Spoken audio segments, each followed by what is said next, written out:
All right, we're here on my porch. My son refuses to film because he says it's too hot out. It's probably about 92, 93 with a feel like of, oh, I'd say at least 100. It's warm. And there's one family member that loves the heat. When we lived at our old house, we used to have to go down and find her, look for her and find her sitting on the furnace. That's Cookie, Normal. You guys have seen her before. She's like 11 years old, but she acts like she's a kitten. And the two, I think they're like 1 year old, 1 years old. The 1 year old kittens that we have, we got two of them. We're getting a few more kittens in a few weeks. They keep her young and they wrestle and they have fun, but she's out here on the porch. She's the only cat that's allowed what I call supervised outdoor time. She comes out here and she enjoys the heat, and it's actually it's gross out. But Normal is going to hang out with us while we're doing this. We're moving into the second phase of the garden, the second season of the garden, in that oh wow, oh big bee, big hornet. So we're moving into the second season of the garden, the midsummer into late summer season, which means the potatoes are going to be harvested, and then in about 2 weeks I want to have the potatoes out of the ground, and I'm going to be replanting where the potatoes were with a variety of things. I started more squash plants over there because, as any Native American from New England will tell you, if you cared to ask them, the squash has grown fantastically since well before white men have come to America. New England has grown incredible squash for thousands of years. Ooh, he's on my clothes, that bee. Walking around, those hurt too. Anyway, so we've got squash over there. I'm starting here, cucumbers. Another set, because there's cucumbers in there, but they're not really producing, they're not really the greatest. So I'm starting new cucumbers.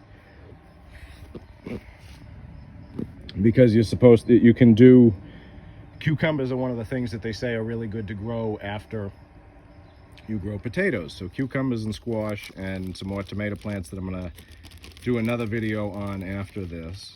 So there's going to be 2 videos.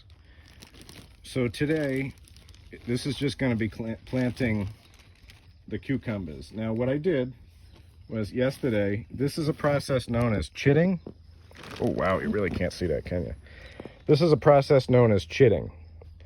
What you do is you take the seeds and you put them for about 24 hours in a paper towel that you've soaked with water, and then you put them in a plastic bag. And what that does, maybe I can shrink this. Oh, I can. And what that does is that forces them to germinate.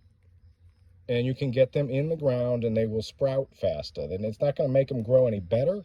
It's just going to make them grow faster. So I'm trying to do this left-handed. Must be turning around. I'm trying to do this left-handed, so I apologize. But what you want is, you see the little seeds have developed this little offshoot. That's a chit. Now what you're going to do, it's very simple. You take these little, you take what you're going to start them in. I start them in these pots that I buy plants in because I have tons of them. And you can also use solo cups. You just punch holes in the bottom so that they can drain. I like a mixture that's about, so I've talked to you guys about that, and you make this about a 1/2 inch deep. I've talked to you guys about the cow manure that I like, the nature's whatever there, natural something, natural organic gardening. She's misbehaving because she can tell I'm busy. She's usually not allowed to go where hawks could see her, but I'm keeping an eye on her. What I like to do is I'll let that sit, and I'll let that compost even further after I buy it, so that it almost becomes like a sand, and it breaks down nice. I'm gonna just move her back because she is making me nervous. Come on, no last shadow, come on.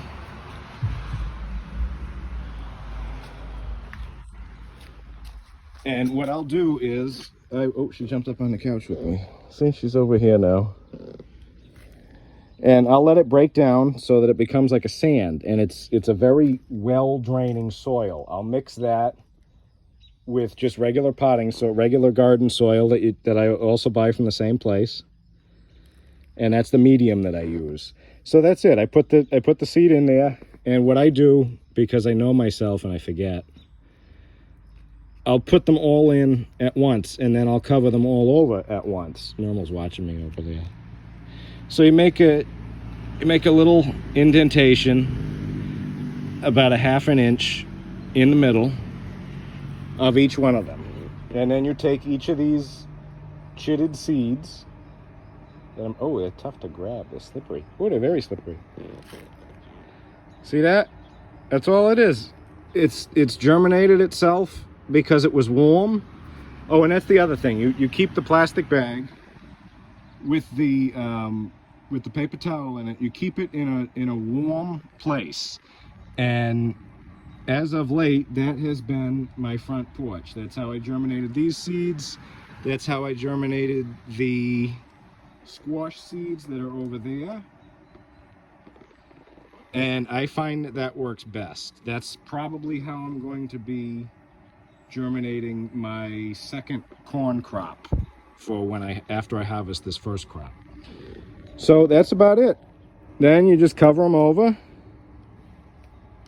Cover them all over.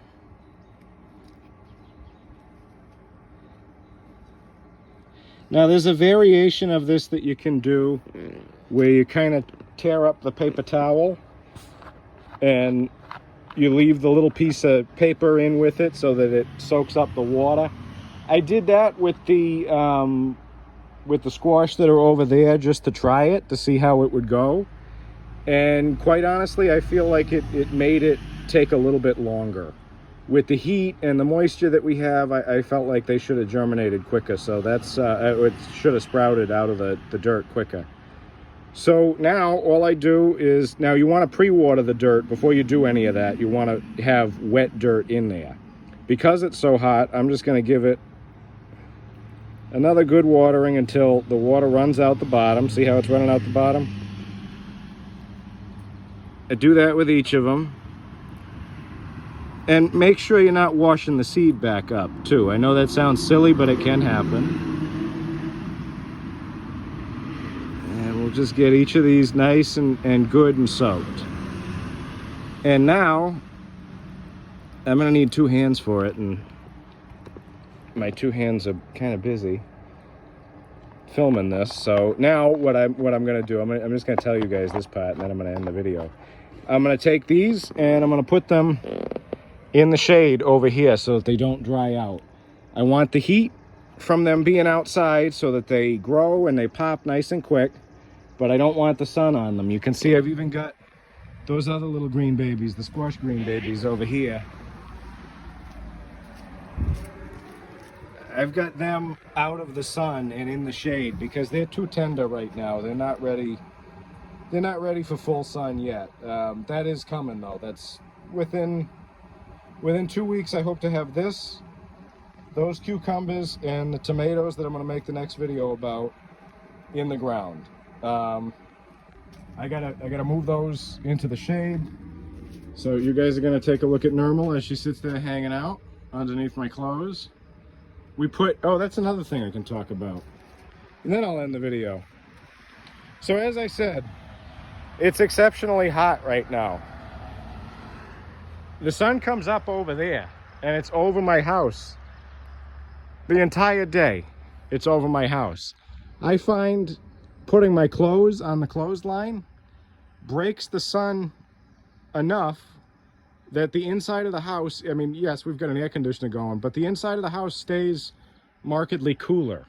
So that's something to think about. if you're trying to stay cool in the summer and you do have a porch like this, for, I don't know, it was like $7-8 I put this up when we first moved in 3-4 years ago, and I love it. For I like clothes dried on a line, but I love it because it blocks the sun too. It's really, it's nice and it's easy.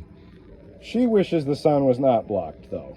So anyway, I'm gonna end this video now. I've rambled long enough, and I hope wherever you are, you're as comfortable as normal is, and that God is with you. Thank you.